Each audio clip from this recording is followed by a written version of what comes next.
아멘. 할렐루야. 네, 앞에 뵙도 예쁜 사랑합니다, 축복합니다 인사하시죠. 네.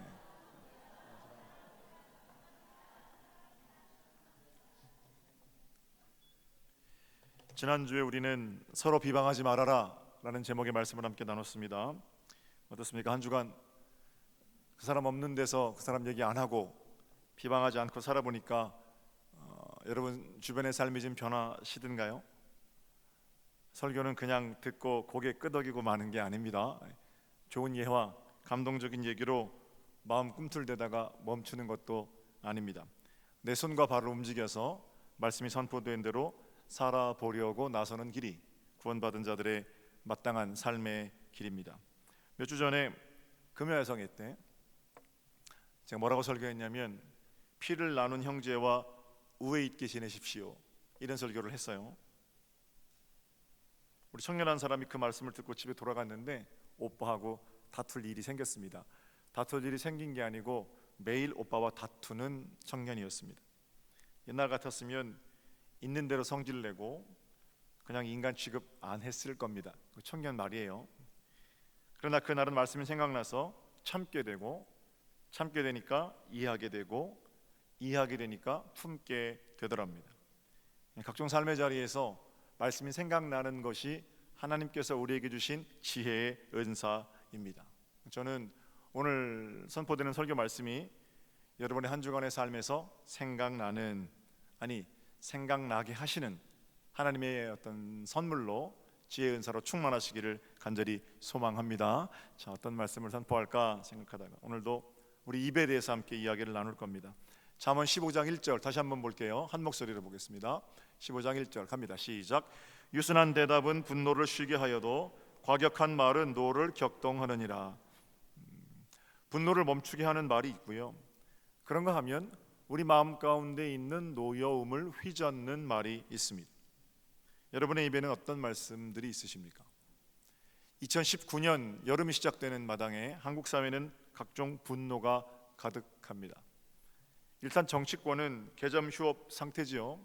막말도 문제고 막말 꼬투리 잡는 것도 문제고, 서로에게 나와 상대편은 악하다라는 프레임을 씌우기에 바빠서 한 마디라도 걸리기만 하면 끌어내리려고 아우성을 칩니다. 분노가 가득한 겁니다. 기업은 어떻습니까?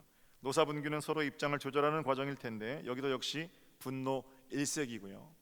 여혐, 남혐 이런 말 들어보셨습니까? 남자를 혐오하고 여자를 혐오하는 것이 마치 정의로운 것인 것처럼 사람들을 추동해내는, 사람들 마음 가운데 있는 분노를 부추기는 그런 소리들로 가득합니다. 택시 운전하시는 분들의 계속되는 분신 자살은 우리의 마음을 아프게 하죠. 역시 거기도 분노가 가득하고요. 지난주만 해도 아내가 전 남편을 죽여서 바다에 버리는 흉악한 범죄, 손녀가 계획적으로 외할머니를 살해하는 범죄, 어떤 이상한 사람이 자동차를 반대 방향으로 몰아서 사랑하는 사람들이 죽게 되는 그런 이상한 일들, 이유 어찌 되었든 간에 마음속에 노여움이 격동해서 발생한 일들이고, 그 갈등의 마지막에 목격하게 되는 것은 처참한 현실일 뿐입니다. 그렇습니다, 여러분. 분노는 사람을 죽입니다. 과격한 말은, 그리고 사람을 죽이는 그 분노를 격동시킵니다. 격동시킨다는 말이 영어 성경 찾아보니까 stir up 이렇게 돼 있어요. stir up. 이거는 휘젓는다는 거예요.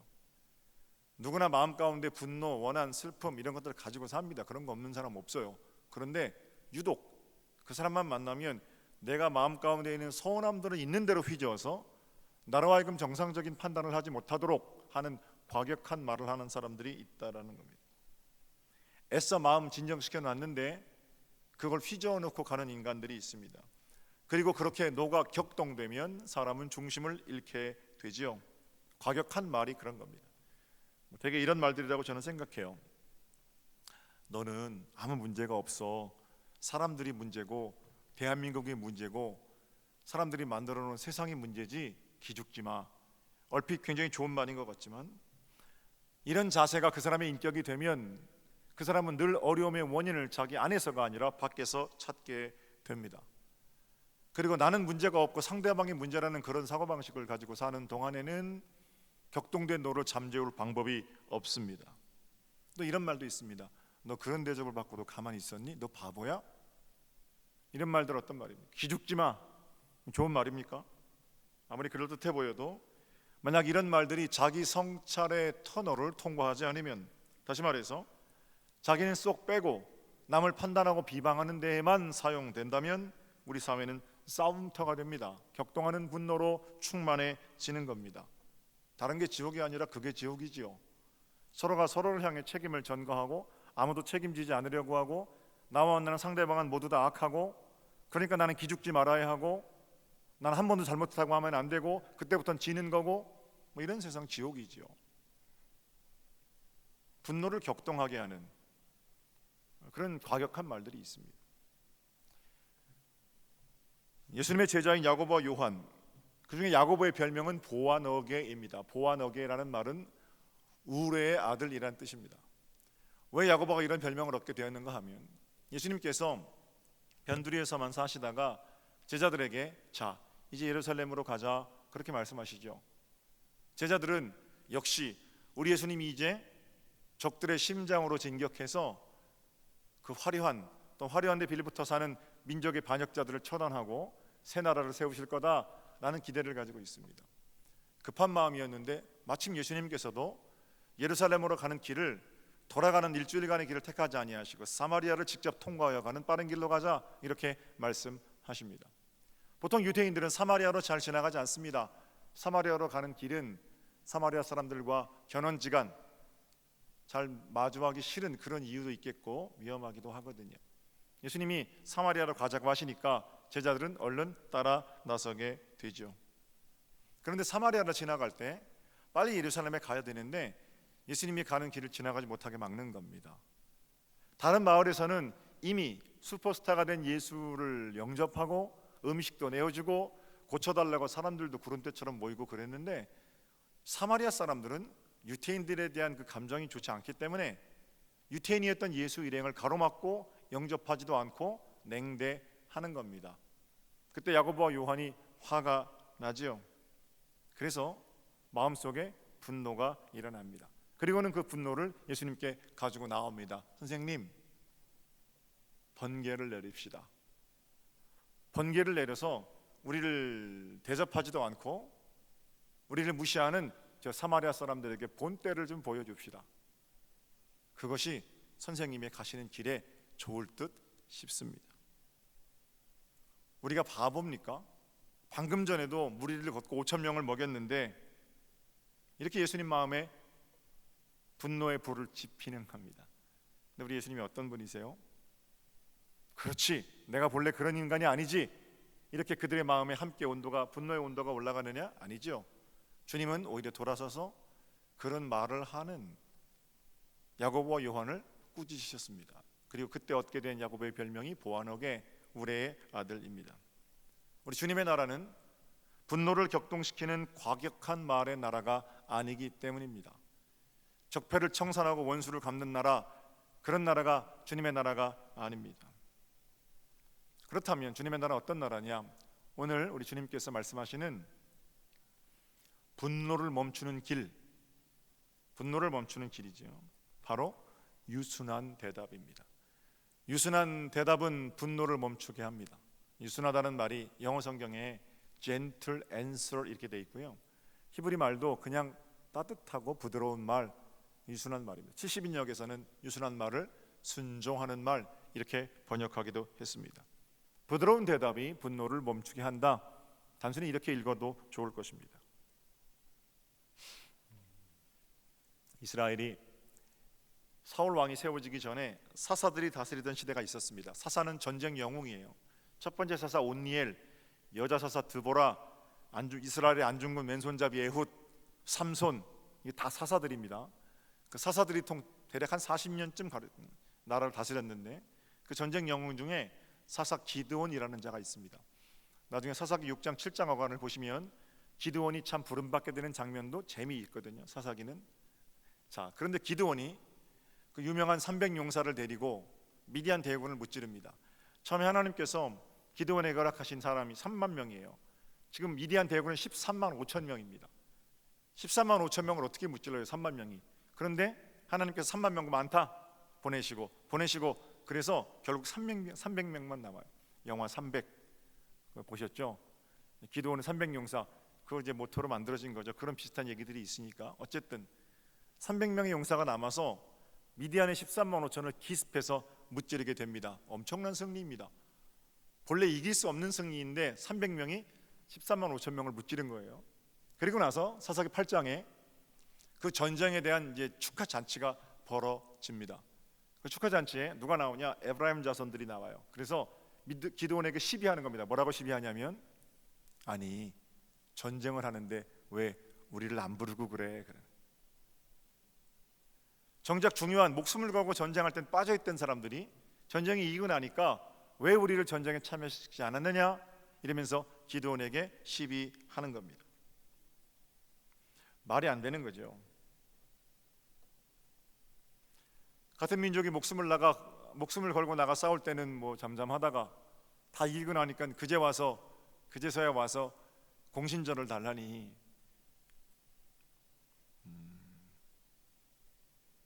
제가 이제 만약에 기드온이었으면요, 300용사 있잖아요. 13만 5천을 무찌른 300용사가 내 곁에 있잖아요. 그러니까 에브라임에게 호통을 쳤을 거예요. 에브라임 족속에게. 뭐 하다가 이제 와서 시비를 어깃장을 놓느냐 이러면서 호되게 혼을 냈든지 아니면 꿀밤이라도 한 대 쥐어 박았을 겁니다. 근데 기드온이 그렇게 하지 않고 그렇게 어깃장을 놓은 에브라임 자손들에게 뭐라고 대답하냐면, 사사기 8장 이렇게 되어 있어요. 2절과 3절입니다. 기드온이 그들에게 이르되 내가 이제 행한 일이 너희가 한 것에 비교가 되겠느냐? 에브라임의 끈물 포도가 아비에셀의 만물 포도보다 낫지 아니하냐? 하나님이 미디안 방백 오렙과 스웹을 너희 손에 넘겨 주었으니 내가 한 일이 어찌 능히 너희가 한 것에 비교가 되겠느냐 하리라. 무슨 얘기냐면요, 사실 목숨 걸고 하는 전쟁은 기드온 300용사가 했어요. 목숨 걸고 싸웠거든요. 그런데 13만 5천 명을 어떻게 300명이 다 죽입니까? 기습작전에 또 하나님의 역사하심으로 혼비백산에서 13만 5천 명이 흩어지는데 오렙과 스웹, 그러니까 그 미디안 진영이거든요. 에브라임 자손들은 거기 진을 치고 있었단 말이에요. 진을 치고 있다가 도망 나오는 미디안 용사들을 다 죽였거든요. 그것도 전쟁한 거죠, 그죠? 본대는 기드온 300용사고 에브라임은 뒤에서 그 일을 한 거예요. 그런데 기드온은 지금 뭐라고 말하냐면, 목숨 걸고 싸운 자기들이 아니라 니네가 더 많이 미디안 목족속들을 죽였잖아. 니네가 더 큰 일을 한 거야. 이렇게 축혀줬다는 거예요. 그러고 나니까 다시 한번 보세요. 뒷부분에 기드온이 이 말을 하매 그때 그들의 노여움이 풀리니라. 에브라임 족속에게 가서 기드온이 뭔데, 그 시골에서 볼이나 패던 그 인물이 어떻게 저렇게 위대한 전쟁을 수행했느냐, 너희는 용맹한 전사 아니겠느냐, 가서 따져라. 그게 인간이 하는 짓이다. 이렇게 말하며 과격한 말로 노를 격동하는 사람들이 있었겠죠. 그러나 그러한 과격한 언사에 대해서, 시비하는 어깃장에 대해서 유순한 말로 그들의 노를 잠재웠던 기드온의 유순한 대답이 있었던 거죠. 똑같은 일이 또 벌어지는데요, 얼마 있다가 이제 입다라는 인물, 그 사사거든요. 그이도 전쟁 영웅 왜 있잖아요. 그 전쟁에 이기고 들어왔을 때 제일 처음에 나와서 손을 흔드는 그 일을 내가 제물로 바치겠습니다. 근데 딸이 남아가지고 함부로 서원하는 거 아니다, 뭐 이런 설교의 주제로 사용되는 사사 입다가 있거든요. 근데 입다가 이번에 암몬 족속입니다. 암몬 족속하고 전쟁을 치르고 왔거든요. 그런데 이 에브라임 자손은 이 어깃장 놓는 데는 아주 특징이 있는 놈들이에요. 와가지고 입다에게 또 뭐라 그러냐면, 아니 너 전쟁 나갈 때 우리 떼어놓고 나가서 또 이겼느냐? 왜 우리를 떼어놓고 나가냐? 그렇게 말해요. 기드온처럼 유순한 대답을 할 줄 알았죠. 입다는 지금 누가 죽었어요? 딸이 죽었잖아요. 가뜩이나 목숨 걸고 나와서 전쟁 이겼는데, 게다가 돌아와 보니까 딸도 죽었는데 이것들이 와서 또 어깃장을 놓는단 말이에요. 그러니까 입다가 암몬 자손을 무찔렀던 그 자기 군대를 가지고요, 여봐라 저것들을 다 죽여라. 에브라임 자손들이 다 죽어요. 끝까지 쫓아가서 에브라임 자손을 죽입니다. 같은 민족인데. 죽일 때 재미있는 일이 어떤 일이냐면, 같은 나라 사람이니까 얼굴 봐서 모르잖아요. 이 경상도 사람인지 전라도 사람인지 몰라요. 그럼 어떻게 하면 알아요? 말해보면 알아요. 그죠? 사투리 쓰잖아요. 경상도 분들은 쌀 이게 잘 안 됩니다. 그죠? 어떻게 말하십니까? 살 그래요. 살. 아니요, 살이 아니고 쌀. 맞아요, 살 그런단 말이에요. 에브라임 사람들은 쉽볼렛 이 발음이 안 돼요. 사투리를 쓰는 게. 그 사람들은 매일 십볼렛 이렇게 발음합니다. 그래서 누굴 갖다 놓고 한번 발음해봐. 아무리 십볼렛 하려고 해도 그게 안 되니까 쌀이 안 되는 것처럼 또 십볼렛 그런단 말이에요. 그럼 에브라임 놈이니까 죽이는 거예요. 그렇게 해가지고 동족들끼리 서로 죽이는 피해 전쟁이 일어나게 돼요. 과격한 말의 결과입니다. 분노를 제어하지 못한. 그러나 만약에 기드온처럼 거기 유순한 대답을 하는 사람이 있었더라면, 조금 눈꼴신 에브라임이지만 에브라임 자손들을 그대로 두고 또는 그들이 변화하여 새로운 가능성으로 살아갈 길에 열어질 수 있지 않았을까. 사랑하는 여러분, 과격한 말, 화를 격동시키는 말, 결과는 죽음입니다. 기드온처럼 여러분의 삶의 자리에서 유순한 대답으로 분노를 멈추게 하는 복된 일들을 많아지시기를 주님의 이름으로 축복합니다. 자, 그렇다면 어떻게 합니까? 어떻게 우리가 유순한 대답을 늘 가지고 살아갈 수 있습니까? 마음 공부하고 마음을 다스리고 그럽니까? 결심하고 작정해서 우리의 말이 늘 유순할 수 있다면 해야죠. 그러나 여러분, 우리의 의지로 유순해진 우리의 혀는 내 마음 괜찮을 때는 꽤 괜찮거든요. 그런데 내 마음 좀 지저분해지면 금방 더러운 독이 나오는 부정한 입이 됩니다. 하루에도 한 입에서 칭찬과 저주가 동시에 나가잖아요.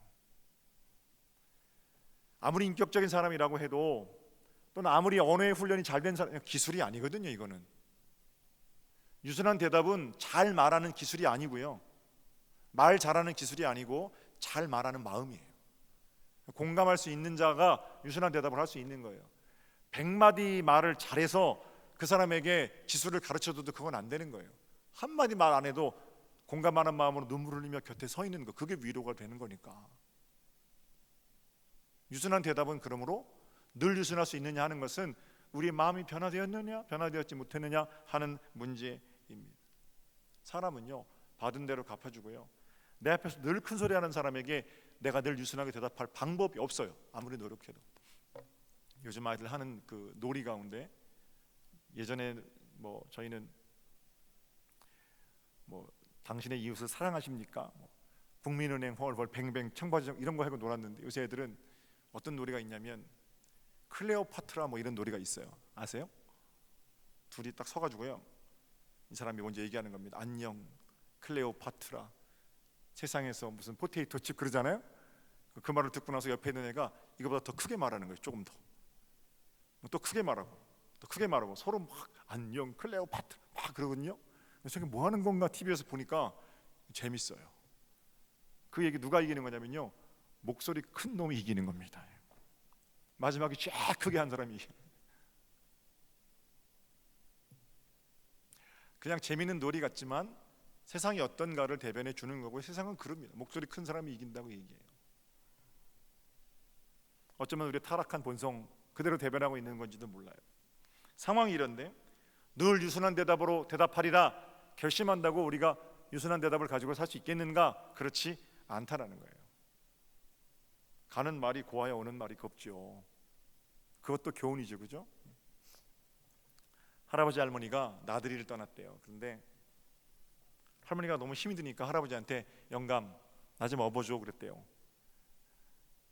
택도 없는 소리 이렇게 하려고 했는데 또 집에 돌아가서 나들이까지 나와서 업어줬네 안 업어줬네 그런 잔소리를 들을까 봐 할머니가 할아버지를 업었답니다. 근데 얼마나 무거운지 힘들어서 할머니는 다 콧노래를 부르고 가다가 할아버지한테 그랬대요.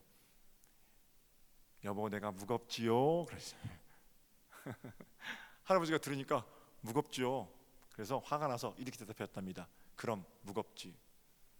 머리는 돌이지 얼굴은 철판을 깔았지 간은 부었잖아 그랬대요. 그러니까 할머니가 기분이 나빴어요. 근데 또 돌아오다가 나들이 갔다 돌아오다가 이번 할아버지가 발이 다쳤어요. 그래서 할머니가 그 할아버지를 업고 옵니다. 그냥 얘기입니다. 너무 심각하게 듣지 마세요. 네. 할머니가 이번에 업었어요. 근데 할아버지가 미안하잖아요. 그래서 여보 무겁지요 하려고 그랬는데 또 할머니도 그럴 거 아니에요, 그죠? 그래서 여보 나는 가볍지요 할아버지가 그랬대요. 그러니까 할머니가 대답하기를 그럼 가볍지, 머리는 비었지, 입은 싸지, 허파인 바람만 들었지, 그러니까 가볍지 그랬답니다. 통쾌한 복수죠, 그죠? 잘 말하는 거 굉장히 중요하죠. 그런데 내게 잘 말하는 사람에게 나도 잘 말한단 말이에요. 우리가 내게 늘 역정내고 큰소리하는 사람에게 늘 우리가 유순한 대답을 가지고 살아갈 힘이 없고 능력이 없어요. 그런데 여러분 아이러니하게도 내게는 본래 그런 능력이 없다는 것을 발견하는 것, 그리고 하나님 앞에서 주님 내 입술에 늘 유순한 대답이 있을 수가 없어요. 나는 너무 연약해요. 내 입술이 너무너무 악해요. 더러워요 라고 고백하는 것, 바로 거기로부터 회복이 시작돼요. 어떻게 유순한 대답을 가지고 살아갑니까? 한번 따라해 보세요. 거듭나야 합니다. 할렐루야. 네. 노력해서 되는 문제가 아니에요. 이건 다시 태어나야 되는 문제예요. 예수 그리스도 십자가 위에서 과격한 말, 비아냥거리는 말, 조롱거리는 말, 화를 돋구는 말, 노를 격동케 하는 말, 이런 말도 다 나는 죽었습니다. 이렇게 선포하고 이제는 주님께서 말씀하시는 것처럼 말하고 오늘 성가대 찬송처럼 주님의 마음을 내 마음 가운데 담아서 주님의 입술로 살아가기를 원합니다. 이런 마음가짐으로 나설 때에만 비로소 우리는 늘 유순한 대답을 가지고 살아갈 수가 있는 겁니다. 예수님이라면 어떻게 하셨을까? 지금 흘러넘치는 이 분노의 감정, 이 슬픔의 감정 가운데 예수님이라면 어떻게 말씀하셨을까? 우리 인생 가운데 묻는 겁니다. 그리고 나면 우리의 대답이 달라지는 거예요. 예수님 없이 그냥 내 인격대로, 내 어떤 성품의 사이즈대로 그만큼 유순한 게 아니고 그 너머까지 유순할 수 있는 길은 예수 그리스도의 십자가, 그분을 생각하면서 그분처럼 말하기를 원합니다. 이런 기도 가운데 이루어지는 덕이라는 겁니다. 십자가 기억하는 거예요. 성 프란시스가 길을 가다가 제자들하고 물동이에 물을 기는 여인을 봤답니다. 물을 한참 기르는데 이 여자가 머리 이기 전에 나뭇가지를 하나 꺾어가지고 그 물 위에 올려놓더래요. 그래서 이 프란시스가 제자들에게 저 여자가 왜 거기다 나뭇가지 올려놨는지 너희들 아니? 그래. 그러니까 이 제자들이 선생님 그럼요. 왜? 저거 넘치지 않도록 어떤 표시목이 되는 거예요. 저걸 잘 지켜서 물이 넘치지 않도록 하려고 저기 올려놓은 거지요. 맞다. 감정이 그런 거야. 그러더래요. 때로는 여러분 우리의 분노의 감정들이 흘러 넘칩니다. 우리 삶의 상황이라는 것이 날마다 내가 통제하고 제어할 수 있는 것이 아니기 때문에 사람들과의 관계 속에서 발작적인 화도 나고요, 분노가 나를 뒤덮기도 하고요, 슬픔 때문에 어찌하지 못해요. 그럴 때 거기 위에 예수 그리스도 나무 십자가 올려놓는 겁니다. 그래서 막 분노가 흘러넘쳐서 나를 적시려고 할 때, 그래서 내 모습 창피하고 추해지려고 할 때 그 십자가를 기억하고 흘러넘치지 않도록 우리의 입과 혀를 조심하는 겁니다. 바로 그것이 주님께서 예수님이라면 어떻게 하셨을까를 묻는 자들에게 주시는 지혜의 길이에요. 늘 유순한 대답을 가지고 살아갈 수 있는 길입니다.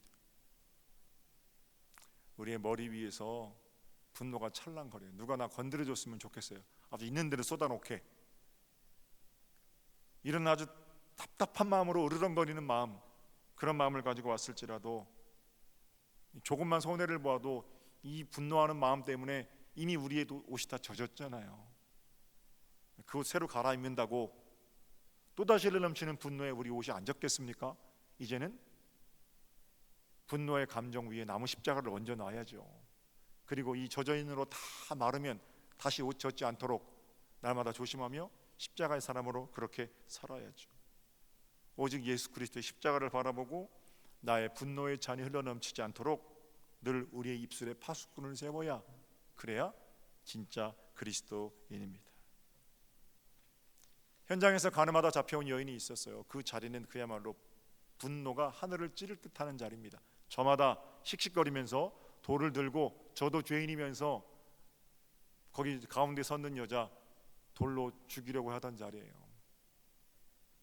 그러나 예수님께서 그 자리에서 야, 나쁜 놈들아, 그렇게 과격한 말로 여인과 사람들을 정죄하셨습니까? 오히려 우리 주님은 너희 중에 죄 없는 자가 먼저 돌로 쳐라, 나도 너를 정죄하지 않겠다. 유순한 대답으로 그 자리에 분노를 멈추게 하셨습니다. 십자가에 달려 돌아가실 때 십자가 그 자리야말로 골고다 언덕 위 그냥 분노 덩어리죠. 분노 덩어리. 사람들이 소리를 지르고 사람이 죽어나가는 장면을 보고 흥분하여 있는 분노로 충만한 그 자리에서 우리 주님께서는 아버지, 저들의 죄를 용서해 주세요, 내 영혼을 아버지께 맡깁니다, 유순한 대답으로 그들의 분노를 십자가 위에 완전히 못 박으시고 새로운 생명, 새로운 몸으로 부활하셔서 우리의 구세주가 되어 주셨습니다. 사랑하는 여러분, 물어뜯는 혀가 있고요, 치료하는 혀가 있습니다. 여러분 어떤 혀로 살아가시기를 원하십니까? 이번 한 주간 내 입술에 물어뜯겨 나간 사람 한 사람이라도 있어야 되겠습니까? 각종 뜯겨나간 자리를 부드러운 말로 치료하고 유순한 대답으로 분노를 멈추게 하는 복이 여러분의 삶의 자리, 여러분의 가정, 여러분의 직장이 되기를 우리 주님의 이름으로 축복합니다. 그래야 천국 사는 겁니다. 기도드릴게요. 하나님의 은혜를 감사합니다. 유순한 대답은 분노를 멈추게 하느니라. 하나님, 우리 입술, 거듭난 입술 되기를 원하오니 십자가 예수 그리스도를 생각하며 날마다 평강을 살아내는 복, 바로 우리 입술로부터 시작되게 하옵소서. 감사하옵고 주님의 이름으로 기도 올렸나이다. 아멘.